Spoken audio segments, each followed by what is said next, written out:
So we've got a new saddle to put in a guitar today. I pulled the original one out. It's made out of plastic, and it's getting all these little notches cut into the saddle on this guitar because it is plastic and really wimpy.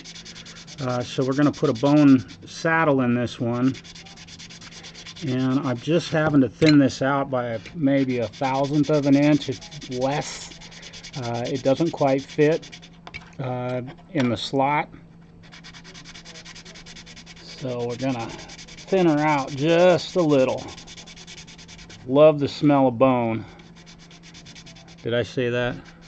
Good grief. It was up kind of late last night. Couple of really fun live streams going on last night that I was able to enjoy. It's funny how some people like to gang up on you when you get on live streams and make comments and stuff like that, and it's really enjoyable. The community online has been really super fun. But once in a while there's those classic arrogant folks that want to get in there and mess with you a little bit, and that's fine. Okay, you can see I got a little bit of dust and powder on there. Hey Steven, what's up, brother? Thanks for being here. It's good to see you. Hope you're doing well. I have got an interesting guitar on my dip bench today. I'm gonna double check my work on this saddle to see if I can get this to fit, because I've actually been working on this guitar for just a little bit already today. Want to make sure that this saddle fits in here, and it does. It goes in. It fits nice and tight. It's still a little too tight. I'm going to do a little more sanding on this. Get this up. You got to be careful not to get her stuck. But it fits really nicely. So I can tell on the treble end of this thing is where I'm having a little bit of stickiness going on here. Doing another repair. Steven, I hope your progress you're making on your instruments has been productive. Looking forward to seeing some finished products here soon. We hope. We'll hope we see some finished products from you real soon. I'd like to see some pictures. You usually keep me up to date on what you got going on, and that's always really fun to see. I sure do wish I had time to build guitars, but I find myself doing this. It was like, it's very similar to back in the day when I was plumbing houses. You know, as a plumber, we always wanted to do the new construction versus doing service and repair. And you know, a lot of my guys that I worked with, they loved doing new construction, and the most fun I had was doing service and repairs. It just felt like I was pretty capable, and it was really fun for me to do that. Oh, 2 bass projects. Yeah. You know, I've had that finish. You know, I've always said, you know, $3,500 guitar, $3,000 of it is the finish work. There we go. Now her saddle fits in there nice and solid. Goes in, bottoms out very nicely. I can feel it. Okay, so what's going on with this instrument? This is a check this one out. I'm going to take my tuner off there. This one is a traveler guitar. Check this out. It's a big nut on the back of it. We'll get the camera here where we can see all this stuff. And then there's a release button right here. So what ultimately happens is you loosen this nut, Let me get this camera backed off a little bit. Sorry if you're getting dizzy. So you can loosen this, right? It's nice and loose. And you pull the, I think it's nice and loose. Now it is. And the neck comes off of the instrument. Very cool. Place it back on here. I think it's advisable to have the string tension taken off. Snaps back into place. Tighten up the nut here on the back, and the neck is now reattached to the guitar. So it comes in a traveler bag that is a carry-on bag for an airplane. You can put it in the overhead bins. So very cool, inventive way to build a guitar that for a guitar player you can take with you. This belongs to a student. As my policy is students and working musicians come first on my bench before anyone else. That is that's my policy. So this young man is headed off to school here in a few days, and I have to have this back to him by Tuesday. So I've got a little bit to do on this one. Now, another thing that happened was the nut fell out of the nut slot on this guitar. So we're going to glue that back into place. Hey, Zach, what's happening, brother? How are you doing today? Thank you for being here. Thanks for joining us. It was fun to visit with you a little bit last night. Preston was rocking that whole Iron Maiden stuff going on. I love that. Still drinking my morning coffee, and it's nearly 2 o'clock in the afternoon. Well, it's 1:30. All right, so I want to make sure that this nut doesn't come off of here again. It did have some glue on the nut slot. This is stuff that y'all have seen 1,000 times, but I might as well do it. I'm gonna remove some of the glue that was used originally. It just doesn't look like it made good contact across this the end of the fingerboard. So I'm going to scrape this glue. There's like some little chunks of glue that are left on here. So I want to get a nice even surface for my glue to stick to. It's starting to feel better and better.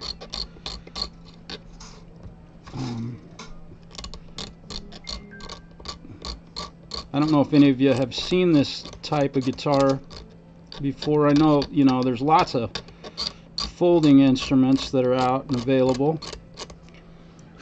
This is the one that this young man chose to purchase. He is a former student of us here at LeGrand Stereo and Music, and my partner in crime, my journeyman, one of the greatest amp techs, guitar techs in the world, used to be this young man's guitar teacher, and he's headed off to college. So we're both very proud of him in choosing to do that and go get an education. Good for him. It's a lot of debate in the world about getting an education. I mean, at least not in the world, in the United States, about it. Don't know what the debate is all about, really, but and it's got this little string keeper here that is keeps the strings from getting tangled up when you do remove the neck from the instrument. So got to make sure those all go through. Here we go. We're gonna get these strings out of the way with my favorite tool. Got those pinned down. There we go. The greatest tool in guitar repair. The good old popsicle stick. All right. You can use a honey stir stick. I don't remember what those are actually called, but those work pretty good. And this little thing is going to be a pain in the neck. I can tell the strings are going to get all tangled up and all of that. I'll have to deal with that here in a moment. but I want to get the glue. They put a nice strip of glue right along this area. Just take my, I don't know what kind of glue. It feels like it's CA glue. And take my razor blade and scrape that off of there. Clean that up a little bit. I'm going to wipe it down with some denatured alcohol here. So now we got a good clean surface for that glue to make contact with. I'm going to wipe down the end of the neck here. Looks really good. I know you can't see what I'm doing. I don't have a long enough cable on my phone to get that to reach. So at this point I can see there's a little bit more glue over here on this edge. I'm going to knock that off of there. This is a bone nut, but they used a plastic saddle originally on this.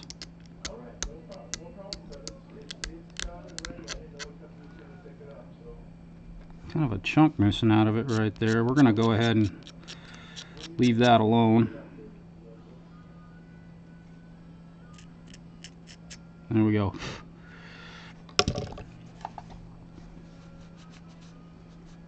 Hey, hey.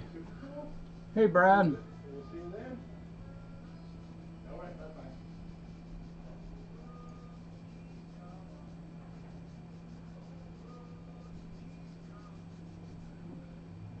Brad, thanks for being here, man. It's great to see you putting out. Haven't been putting out any music lately. Just uninspired and uncreative, which is fine.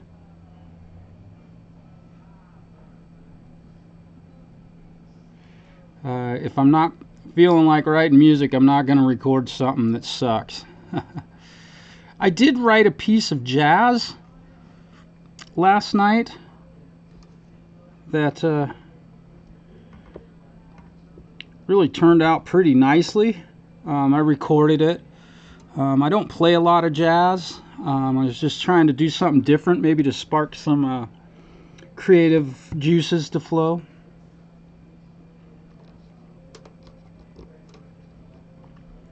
I'm going to hit that with a little bit of hardener, actuating sauce, and again, be really careful with this actuator. This is just the bottle that I use for spraying it, but if you get this on paint, it will strip that paint right off of an instrument. Just a little teeny couple of drops there, and that's all good. Alright, so we're going to leave that. And I'm going to go ahead and, while I'm here, first thing I'm going to do is treat the fingerboard with some linseed oil. This thing is in really good shape, but I do want to wipe it down. I'll get you up here where you can see it. What I'm up to. Let's see. So I got some denatured alcohol here. And we'll wipe down the fingerboard with some of that. Here we go. If I can get the lid off of this thing. Look at that, it came right off of there.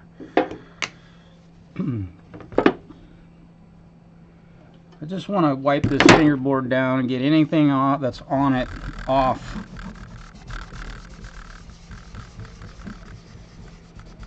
Kind of get an idea of what it's going to look like when it's all oiled up and ready to go. I'm not sure how well the video is showing this, but there's a couple of light spots here and there, like little white specks on here, and you can see that this wood has probably been dyed due to the color that's coming off on my rag.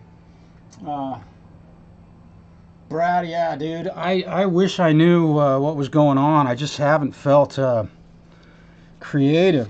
You know, I've been playing, but I just haven't felt like anything I've been playing has been that great. So it almost appears that this white stuff is actually wood filler, maybe?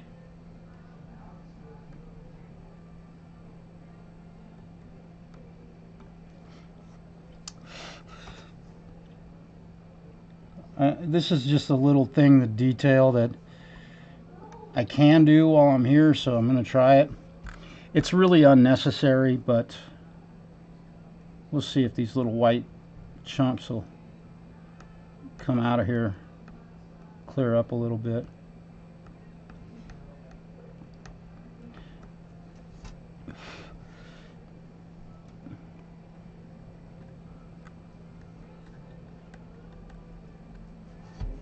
Now, I might be spinning my wheels here. Not quite sure what that's all about. It's almost like it looks like wood filler.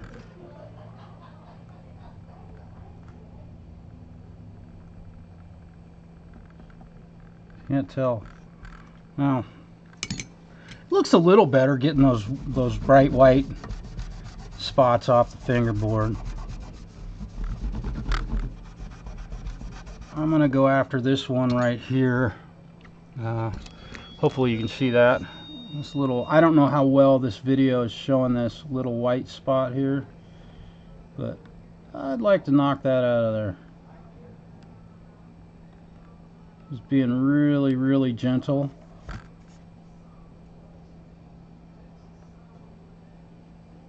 Can't tell what it is. There's some material coming out of there. It's almost like it's dust from when the instrument maybe was being sanded when it was finished. I can't tell.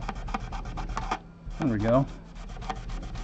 Yeah, I'll go ahead and knock these other couple little spots out of here. As you all know, this absolutely makes no difference in the playability of the instrument, but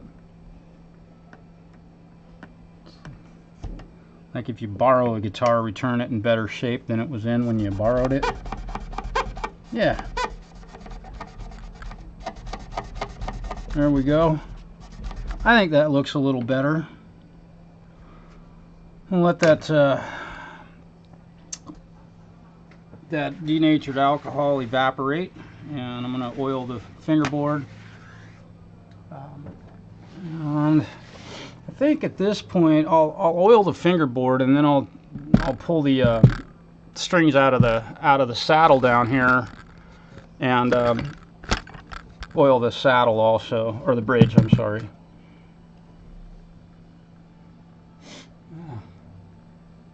Zero gravity straps, Wttb, I think, 6.5 inches wide. So little bumps on it. Yeah, I don't know. I haven't. I'm not familiar with the zero gravity straps. All of my straps are the 3-inch wide, big, thick leather ones, and they really help to disperse the weight of my instrument. So I have a Les Paul that's in the 11-pound range, and I'm really happy to have those big, broad, wide straps. They really help to disperse the weight over your shoulder. I've got one other little spot up here that I know has some dust from probably some work that was done on the nut. We'll just get rid of that. Be real gentle with my blade here. Oh, no, I just put some more on there.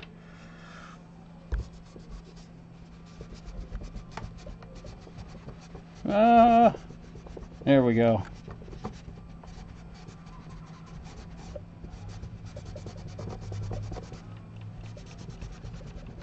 Yeah, that's just powder, I believe, from the nut or the saddle being worked on. Okay. Let's treat this with a little bit of my favorite unboiled linseed oil. I just emptied my jug yesterday and kind of refilled it. My favorite little squeeze bottle. That's way too much. Perfect. Right. Bring this wood to life.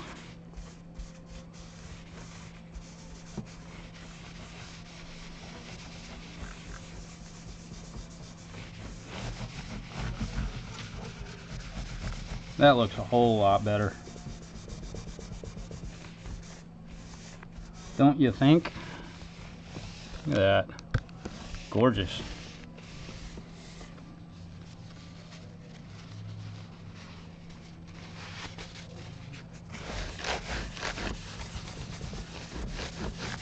Wipe it on, wipe it off. Don't leave any puddles or anything on there, or you'll get big shiny spots and it just doesn't look nice and it's completely useless. This linseed keeps the bad stuff out, keeps the good stuff in. Alright, so we've gotten that done. I'm going to pull this and wipe this down with a rag. I used the opposite side of my rag for putting the wiping it down with alcohol. Boy, I can tell this is going to be a pain in the neck. No pun intended.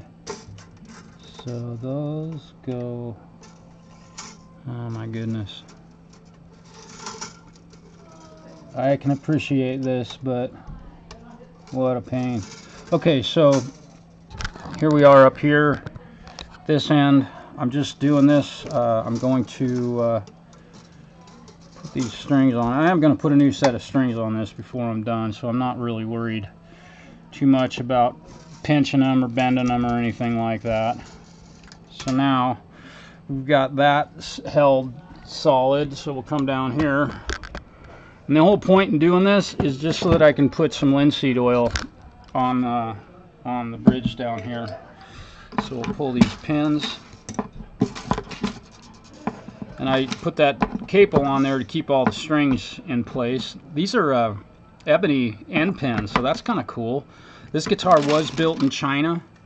It says on the tag in there, but pretty cool invention. There we go. And the replacement, this will be the replacement saddle. I'm definitely going to have to shorten this up, but I've got another plan for that also. So I've got some linseed oil left on my rag, and we'll just put it on here. All the way around, get every little nook and cranny. Not really a big fan of these sharp edges on saddles and things like that, but that's just my take. Most of them are pretty rounded off in most cases. But this young man gave me a green light to do whatever you got to do, because he knows me. I've worked a lot for him. Do whatever you got to do so that when I pull it out when I'm at college, I don't have to mess with it, and it'll just work. So we've treated the guitar, any of the exposed wood, with linseed oil. It's typical stuff. You ever use cutting board oil? No, I haven't. Charlie, I haven't. I've heard good things about that, but I've never used it. I've got a and part of the reason I say that is because I have a lifetime supply of this in this can. I'm guessing this will last me a good 20 years, and it's worked for me for decades now of setting up my own guitars and working on others' guitars, so that's why I stick with that. Do you see, Charlie, I would ask, you know, if you've used it versus linseed oil, and have you noticed a difference or an advantage to one or the other, aside from that stuff being edible? But you know, with linseed oil, put a little drop on my finger.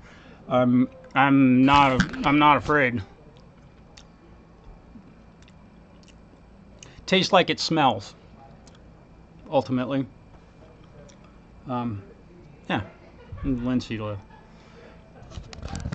I wouldn't necessarily use linseed oil on a cooking a steak or something like that, but all right, let's get our strings back all lined up here. That's the B. That is the treble E. Yeah, here's our high E string. Of course, the strings, you know, when you do this sort of thing with them, when you pull them out of a nut or a saddle or something like that, they will always do everything they can to get tangled up, especially at this end. They'll twist and they'll go everywhere they're supposed to go, but like, yeah, so right now the G and the B string are twisted. Now, if I had tried to do that, that would be impossible. If I was really trying to get those strings to go in a different slot, they would never do it. But when you don't want them to,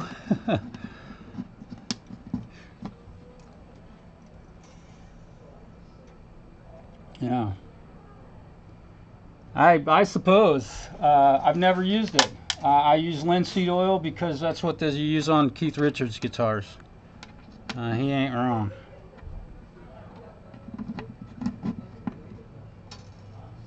And honestly, that's the one big reason I do use linseed oil. I was able to ask his tech a long time ago, what do you use? Raw linseed oil was his answer. And to my knowledge, you can pretty much eat this stuff. Flammable, liquid vapors, vapor or harmful, carefully read. Yeah, this stuff will spontaneously combust also. So if you do use it on a rag, you want to be careful about throwing the rag in the garbage can in your kitchen, because it can cause some issues with regard to that. All right, so let's see how this little, we're going to look at this situation up here. I knew this was going to be a pain in the neck with strings on the guitar already. Where are you? You've got the...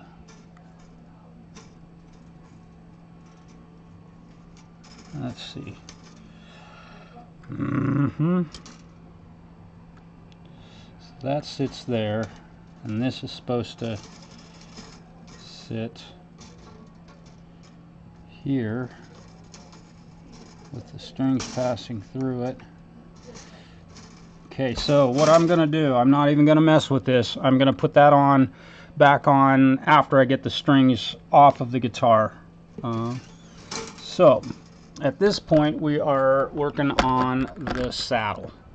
I've got my string spacing all dialed in with regard to the nut. So we're gonna put this new saddle back in here. Alright, got a little gap on this end of it. Not really a big fan of that. This saddle is definitely tilted back a little bit, which I prefer. So I'm going to leave that. So we'll tune her up and see what she does.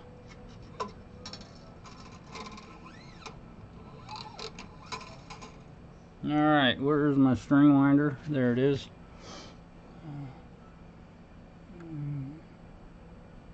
Yeah.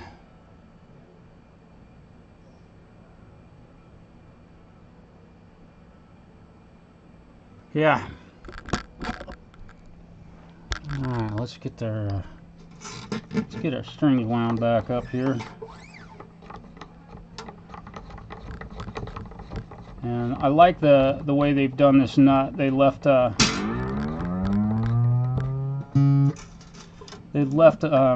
about half of the string protruding up through the top of the nut. That's a great way to build them, so that you don't have anything for that string to snag up on once you get it in tune. Really great method. So what was happening with this guitar was that given the fact that the saddle was made out of plastic, or some sort of composite material. They were when the neck was assembled, put on the guitar, the saddle would get little notches in the wrong places, and it was so the strings wouldn't line up correctly. And you know, beyond that, there are a couple of tall frets on this instrument that I'm going to have to deal with out here in the 9th and 10th. That should be pretty close to A. I think it is.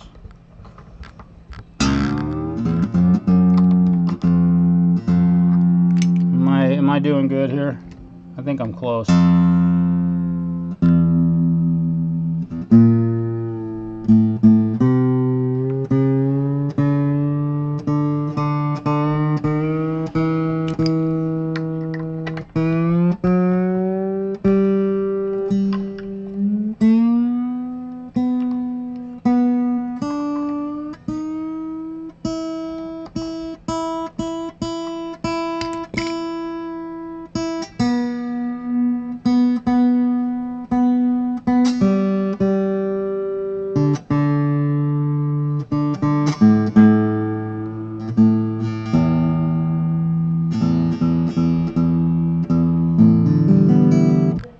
So now what I've done here is I pulled those strings over the new saddle. So the string spacing looks fantastic. Prior to this, the strings were all sitting over to this side ever so slightly. They were all leaning to the top edge of the fingerboard because I believe because the nut had come loose and it had slid to the top side of the neck. It had been pushed this direction. It was pushed that way, and it pulled all the strings over to this side. So when he put the neck on it, after a few times, it dug into the saddle in the wrong place. So here's what we do. We get a little tiny 1/2 mil pencil, and we mark the location of each string. Alright, I'm going to go ahead and do all of them. I'm just marking the outside of the string.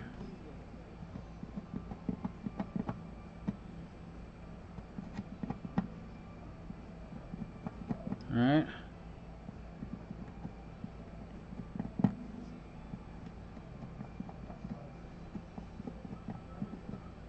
The intonation on this instrument seemed to be pretty darn good. Okay, so we've got that marked out. Now we'll get our files out.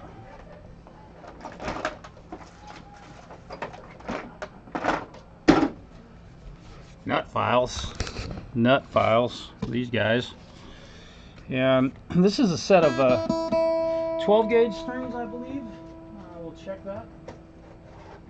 All the little things you got to do to make sure you're using the right size nut file.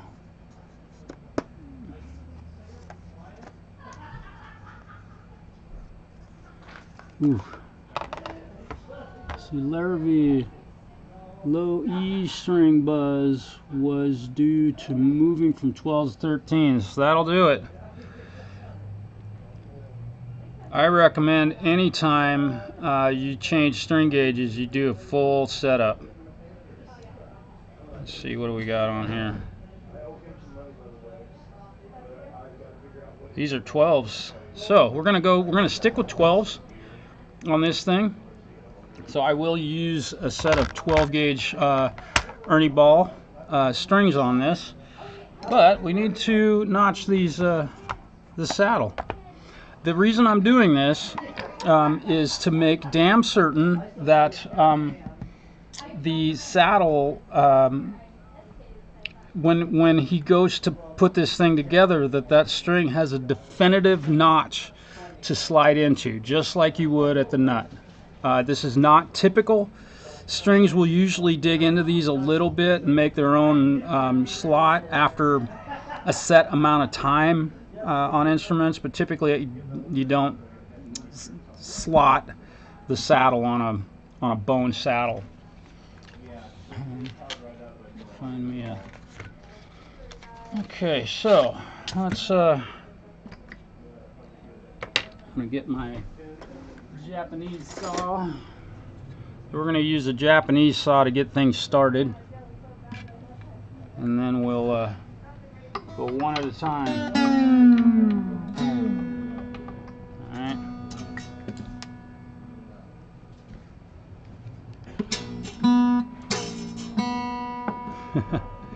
Almost got an octave there.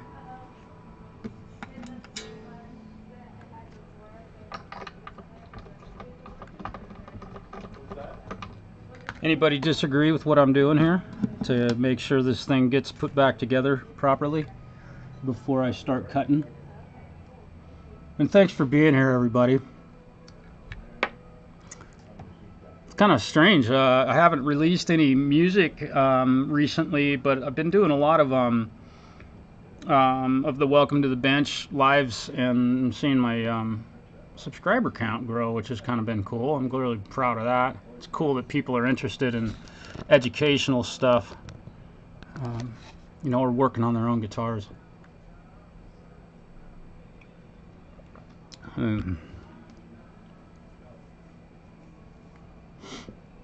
Now, what I could do here is set this these slots up very similar to what I would do with a nut to get that first fret action. I can measure at the 12th fret and cut those slots down to where, but I don't want to change the intonation of this, so I'm just going to do the same depth to the bottom of that slot on each string. Okay, here we go. I didn't hear anybody bitching because I'm going to make a slot.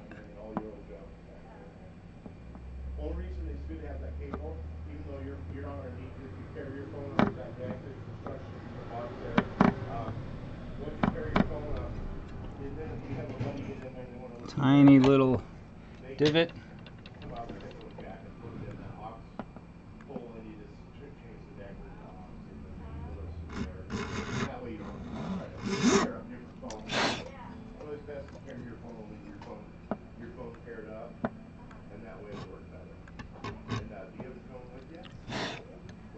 So I've got a definitive slot in that.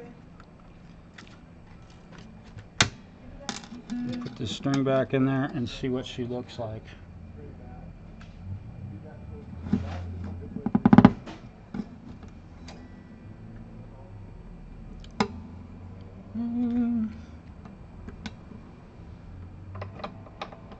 I may go a bit deeper than that with that slot, but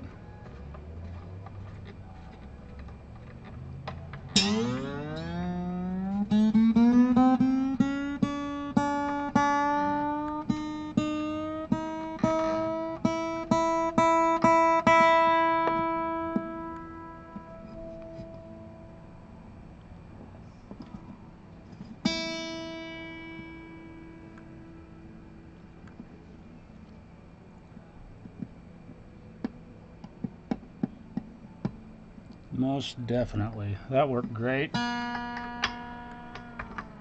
I'm going to go ahead and do this with all the strings. Let's see, Zach.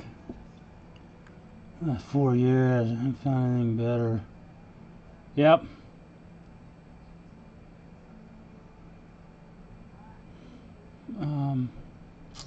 Yeah, I haven't bought a new guitar in a long time.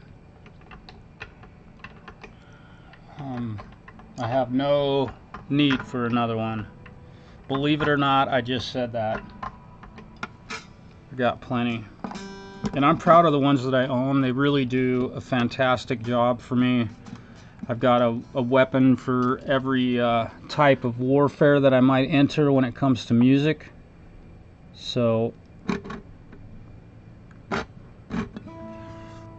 I'm pretty happy with it. Let me grab a set of strings real quick. I gotta grab a set of 12s. Give me a second here. We're gonna use some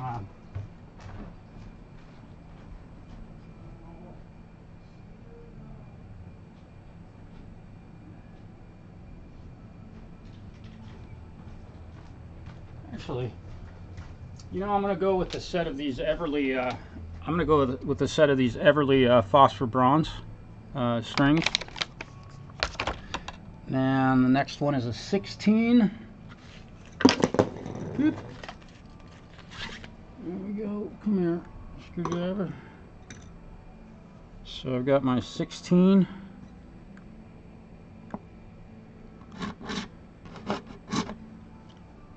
Just a couple of little swipes.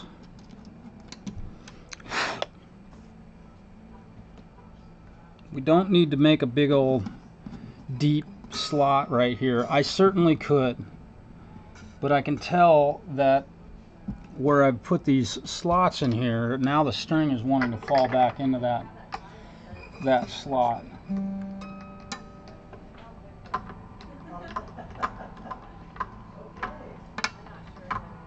See it land right there in the middle of that.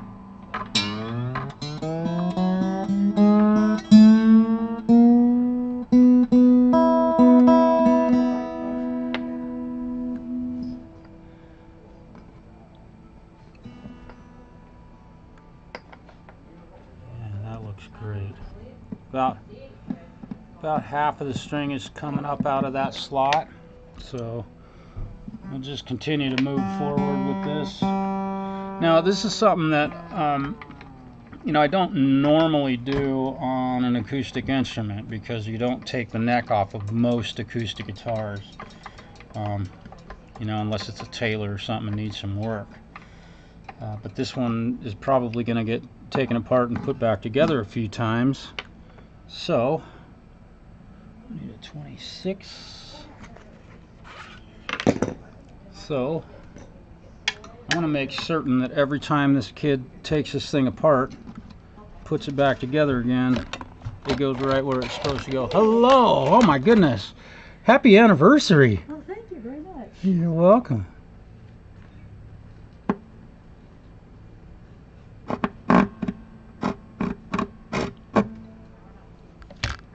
$26.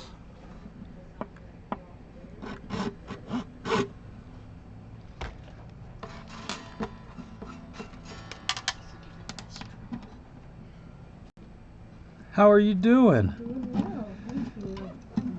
Looking for the restroom. What's restroom? Right through there, yes. And the light switch is on right behind. There's a ladder leaning up against the wall. Okay. Yep, right there. Pull that door shut and lock it. It'll like to pop open on you. This is a really old building.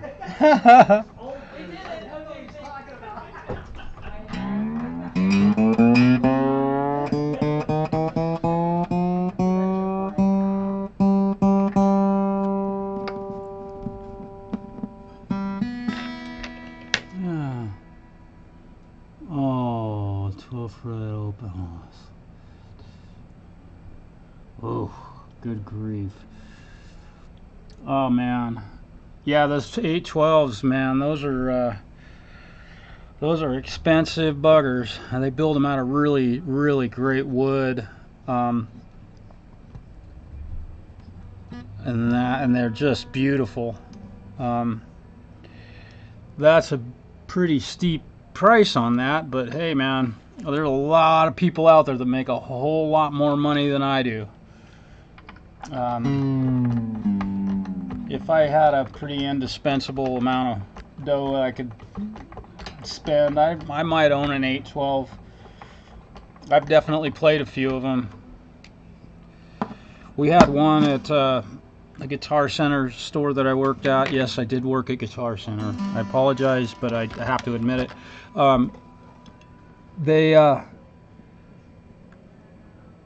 It was called a 912. And the thing was priced at $9,000. $9,000. Yep.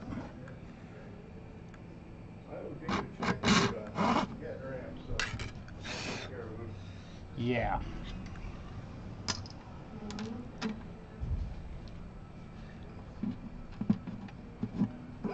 And it sold to somebody.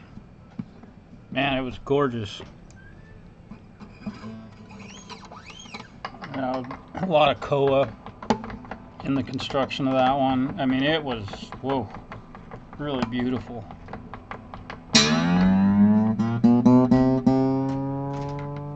Is Dave with you today, or He is. is he? I'm busy working on this thing, but if he wants to come say hi, send him over. I haven't seen him for a while. Alright. Isn't this fun? We'll get her. We will get her.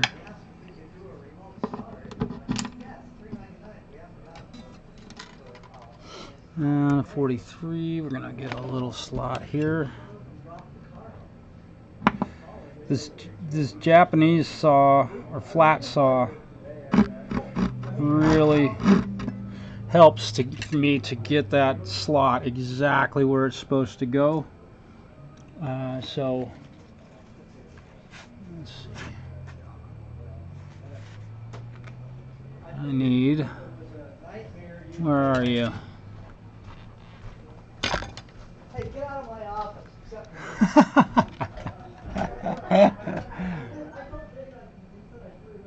Alright, so we're going to go ahead and go with this.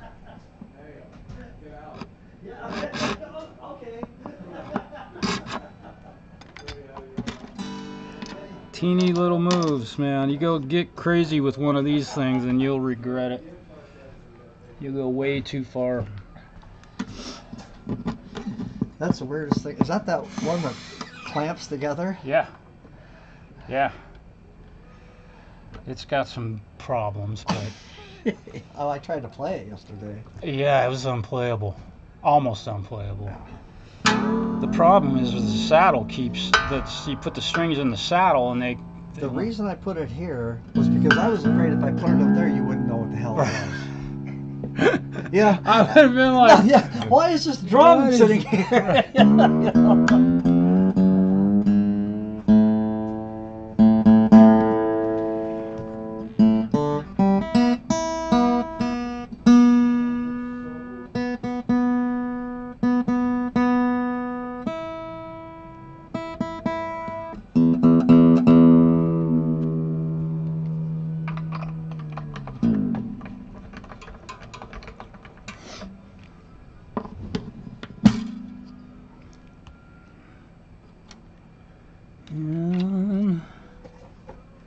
I use my thumb to guide the saw so that I get it dead center. I've got my thumb touching that thing so I can hit dead center of that space that it needs to sit in. And just like that, let's see, we've got a 53. That is this one.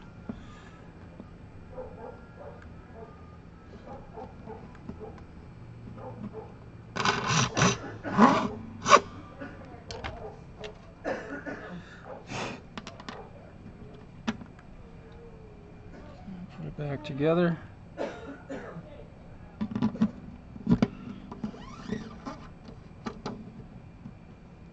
Really unusual type of a repair on an instrument. Oh,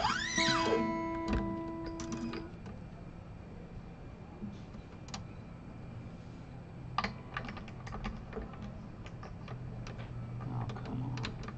Oh, let's see what they've done here. The whole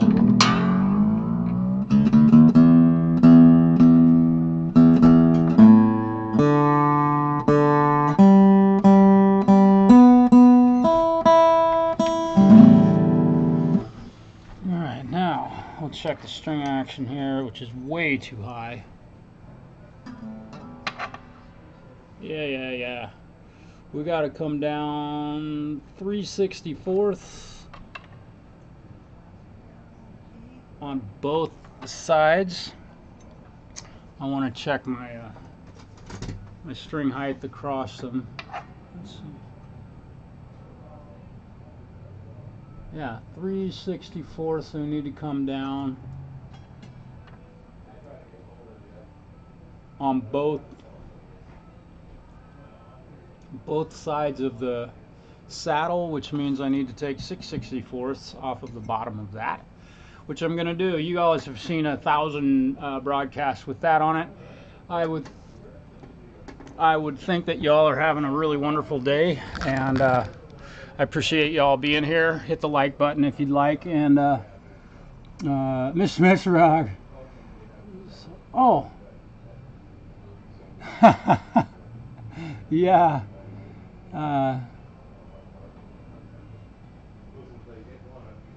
Yeah.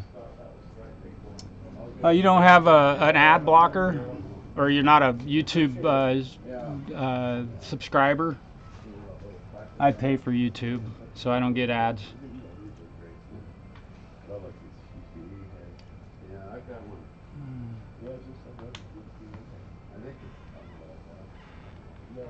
Yeah. Well, I'm gonna get wrapped up here today. Thank you all for being here, and we'll see you soon. Peace, y'all.